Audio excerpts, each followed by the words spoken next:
মানুষ সংস্কার বোঝে না, তারা বোঝে ভোট, বললেন মির্জা ফখরুল। কাবা ঘরে জয় বাংলা স্লোগান দিয়ে বিতর্কের মুখে নিষিদ্ধ ছাত্রলীগ নেতা। জানাবো নির্বাচনের দাবিতে সরব হচ্ছে বিএনপি জামায়াত। এবং সর্বশেষ জানাবো দুদকের টার্গেট 1000 প্রভাবশালী। শুনছিলেন সংবাদ শিরোনাম, এবারে বিস্তারিত।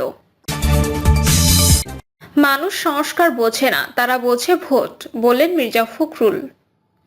বিএনপি মহাসচিব মির্জা ফখরুল ইসলাম আলমগীর বলেছেন, সাধারণ মানুষ সংস্কার বোঝে না, তারা বোঝে আমরা ভোটটা দিতে পারি, আমার দেশে যেন শান্তি থাকে, জিনিসপত্রের দাম যেন কম হয়, মারামারি চুরি ডাকাতি যেন না হয়। মির্জা ফখরুল বলেন, আমরা ভোট চাচ্ছি এজন্য যে ভোটটা দিতে পারলে আমরা আমাদের সঠিক লোক নির্বাচন করতে পারবো, সেই লোক পার্লামেন্টে গিয়ে দেশের জন্য ভালো কাজ করবেন, আমাদের দেশটাকে সঠিকভাবে সাজিয়ে দেবেন। বিএনপি মহাসচিব বলেন, আমরা বলেছি সংস্কারটা আমরা চাই। 2016 সালে খালেদা জিয়া ভীষণ বাংলাদেশ 2030 দিয়েছিলেন, তারেক রহমান 2 বছর আগে 2022 সালে 31 দফা দিয়েছেন। ওই 31 দফা কি সংস্কার? লোকে বলে এই সংস্কার কি জিনিস, সাধারণ মানুষ সংস্কার অত বোঝে না, তারা বোঝে আমি যেন আমার ভোটটা দিতে পারি। তিনি বলেন, কথায় কথায় ঘুষ দেবেন না, যে ঘুষ চাইবে তাকে ধরে পুলিশে দেবেন।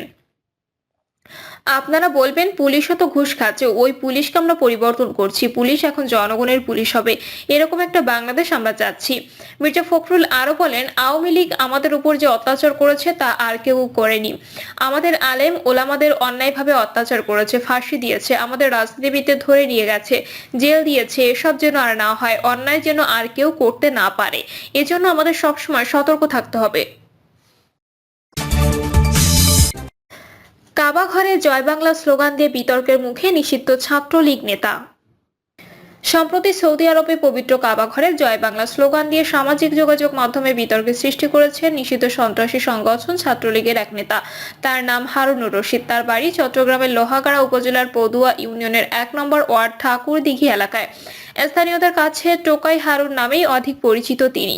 স্থানীয়রা জানিয়েছেন, হারুনের বয়স প্রায় 35 বছর। 2008 সালে আওয়ামী লীগ ক্ষমতায় আসার পর থেকে ছাত্রলীগ নেতা হিসেবে পরিচয় দিতেন জীবনে স্কুলে না যাওয়া হারুন। আওয়ামী লীগ ও নিষিদ্ধ ছাত্রলীগের অভ্যন্তরীণ গ্রুপিং ও মারামারিতে সক্রিয় ছিল হারুন বাহিনী। তার ভীতিকর ছোটাছুটিতে অতিষ্ঠ ছিল এলাকাবাসী। এক পর্যায়ে হারুন সৌদি আরবে পাড়ি জমান, সেখানেও আওয়ামী লীগের রাজনীতিতে যুক্ত হন। সাতকানিয়া লোহাগাড়া আসনের সাবেক এমপি আবু রেজা মোহাম্মদ নেজামুদ্দিন নলভি সহ আওয়ামী লীগের একাধিক নেতার সাথে ফেসবুকে তার একান্ত মুহূর্তের ছবি রয়েছে। নির্বাচনের দাবিতে সরব হচ্ছে বিএনপি জামায়াত।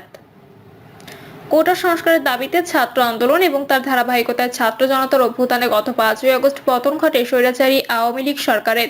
বৈষম্য বিরোধী ছাত্র জনতার আন্দোলনের ফসল হিসেবে জনগণের প্রত্যাশা পূরণের জন্য 8ই আগস্ট গঠিত হয় অন্তর্বর্তী সরকার। দেশের বিভিন্ন ক্ষেত্রে গুরুত্বপূর্ণ সংস্কার করে একটি অবাধ, সুষ্ঠু ও গ্রহণযোগ্য নির্বাচনের মাধ্যমে জনগণের নির্বাচিত প্রতিনিধিদের কাছে ক্ষমতা হস্তান্তরই এই সরকারের প্রধান লক্ষ্য। বর্তমান অন্তর্বর্তী সরকারের 4.5 মাস পার হয়েছে। সরকারের প্রধান কাজ সুষ্ঠু, নিরপেক্ষ, গ্রহণযোগ্য নির্বাচন আয়োজন করা। এই লক্ষ্যে রাজনৈতিক দলগুলো থেকে জোরালো বক্তব্য দেওয়া হচ্ছে। সংস্কার ও নির্বাচনের বিষয়ে জোর দাবি জানিয়ে আসছে বিএনপি ও জামায়াত। 2025 সালের শেষে অথবা 2026 সালের প্রথমার্ধের মধ্যে আগামী জাতীয় নির্বাচন অনুষ্ঠিত হতে পারে বলে জাতির উদ্দেশ্যে দেওয়া ভাষণে জানিয়েছেন অন্তর্বর্তী সরকারের প্রধান উপদেষ্টা অধ্যাপক মোহাম্মদ ইউনূস। তার ওই বক্তব্যে রাজনৈতিক মহলে চলছে নানা জল্পনা কল্পনা, আলোচনা সমালোচনা।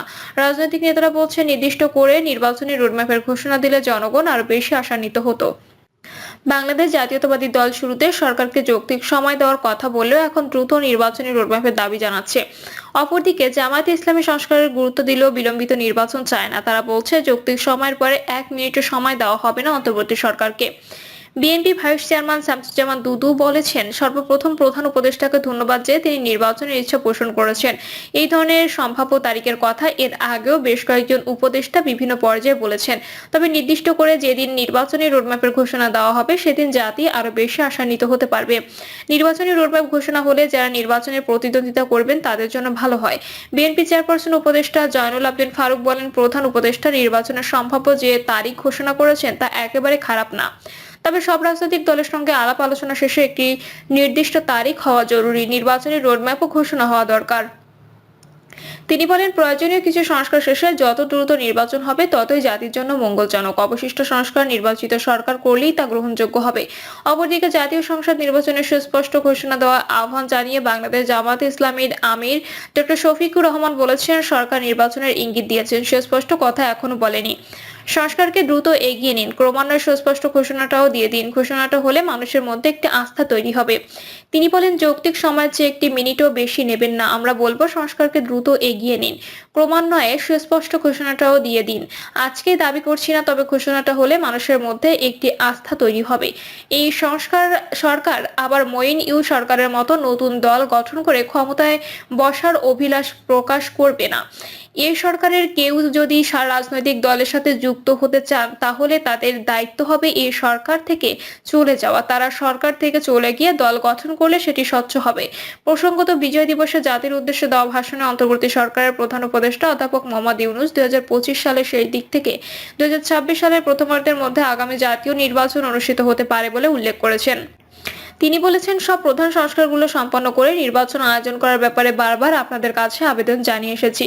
তবে রাজনৈতিক ঐক্যমতের কারণে আমাদেরকে যদি অল্প কিছু সংস্কার করে ভোটার তালিকা নির্ভুলভাবে তৈরি করার ভিত্তিতে নির্বাচন সম্পন্ন করতে হয়, তাহলে 2025 সালের শেষের দিকে নির্বাচন অনুষ্ঠান হয়তো সম্ভব হবে। তিনি আরো বলেন, আর যদি এর সঙ্গে নির্বাচন প্রক্রিয়া এবং নির্বাচন সংস্কার কমিশনের সুপারিশের পরিপ্রেক্ষিতে এবং জাতীয় ঐক্যমত্যের ভিত্তিতে প্রত্যাশিত মাত্রার সংস্কার যোগ করি, তাহলে অন্তত আরো 6 মাস অতিরিক্ত সময় লাগতে পারে। মোটা দাগে বলা যায়, 2025 সালের সেই দিক থেকে 2026 সালের প্রথমার্ধের মধ্যে নির্বাচনের সময় নির্ধারণ করা যায়। দুদকের টার্গেট 1000 প্রভাবশালী। ছাত্র জনতার অভ্যুত্থানের পর একের পর এক প্রভাবশালী রাজনৈতিক ব্যক্তিদের বিরুদ্ধে অনুসন্ধান শুরু করেছে দুর্নীতি দমন কমিশন। আগস্টের মাঝামাঝিতে প্রথম ধাপে 150 জনকে অনুসন্ধানের আওতায় আনলেও পরবর্তীতে এর সংখ্যা বাড়তে থাকে। সম্প্রতি নতুন করে ডক্টর মোহাম্মদ আব্দুল মোমেনের নেতৃত্বে কমিশন গঠন হলে দুদকের অনুসন্ধান তদন্তে গতি পায়। সেই সঙ্গে বিগত সময়গুলোতে অনিয়মের মাধ্যমে সম্পদের পাহাড় গড়া ও দুর্নীতির সঙ্গে জড়িত থাকা অভিযুক্ত ব্যক্তিদের দ্রুত আইনের আওতায় আনার বিরুদ্ধে বিষয়ে নীতিগত সিদ্ধান্ত নিয়েছে সংস্থাটি। সূত্র জানায়, বর্তমানে চলমান অনুসন্ধানগুলোর সঙ্গে যুক্ত করে 1000 ব্যক্তিকে অনুসন্ধানের আওতায় আনার লক্ষ্য ঠিক করা হয়েছে, যাদের বিরুদ্ধে অবৈধ সম্পদ অর্জন, অর্থ পাচার, সরকারি সম্পদ আত্মসাৎ, ঘুষ গ্রহণ, সরকারি প্রকল্পে কারসাজি সহ দুদকের তফসিলভুক্ত অপরাধের অভিযোগ রয়েছে।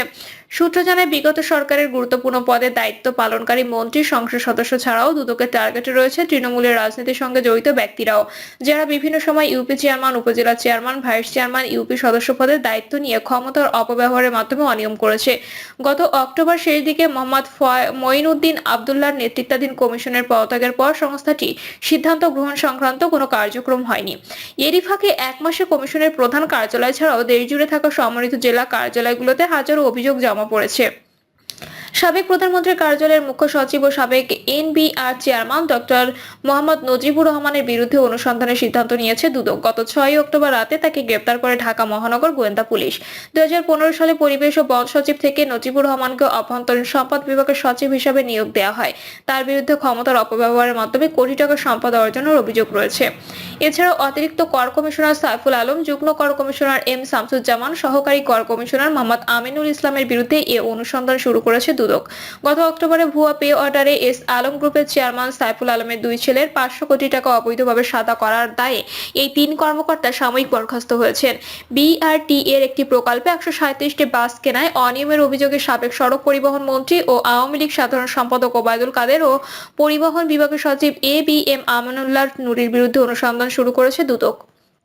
তাছাড়া অনুসন্ধানের আওতায় রয়েছে ঢাকা 16 আসনের সাবেক সংসদ সদস্য ইলিয়াস উদ্দিন মোল্লা, সাবেক প্রধানমন্ত্রী শেখ হাসিনার বেসরকারি শিল্প ও বিনিয়োগ বিষয়ক উপদেষ্টা সালমানিব রহমান এবং আইএফআইসি ব্যাংকের সাবেক ব্যবস্থাপনা পরিচালক শাহ আলম, সাবেক প্রধানমন্ত্রী শেখ হাসিনার ছেলে সজীব ওয়াজেদ জয়, বোন শেখ রেহানা ও তার মেয়ে টিউলিপ সিদ্দিকের বিরুদ্ধে অনুসন্ধানের সিদ্ধান্ত নিয়েছে দুদক।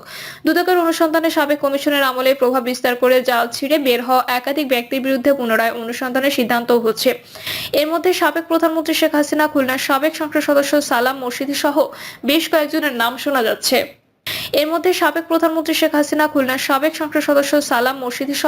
বেশ কয়েকজনের নাম শোনা যাচ্ছে। প্রিয় দর্শক, এই ছিল এখনকার সর্বশেষ সংবাদ। আপডেট সব সংবাদ পেতে চ্যানেলটি সাবস্ক্রাইব করে বেল আইকনটি ক্লিক করে রাখুন।